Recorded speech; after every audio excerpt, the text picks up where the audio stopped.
In other news tonight, First Nations whose children were forced to attend the only residential school in Metro Vancouver announced today they are embarking on a new search for answers. St. Paul's Residential School operated in what is now North Vancouver for some 6 decades. And as CTV's David Molko tells us, the nations are now beginning their own journey into history and heartache.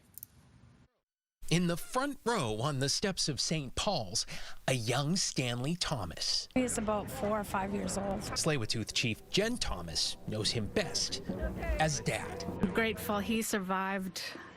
Otherwise, I wouldn't be here today.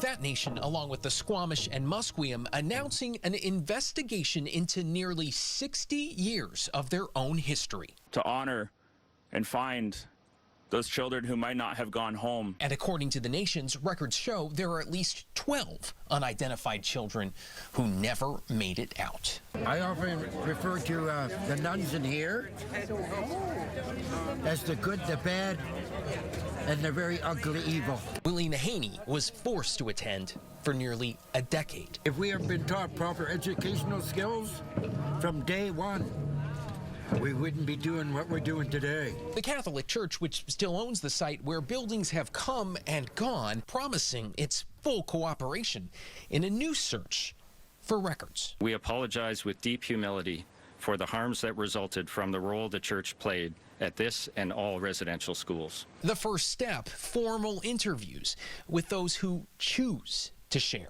My own family, 18 of us went. Chief Thomas says her father hasn't spoken about his experience, at least not yet.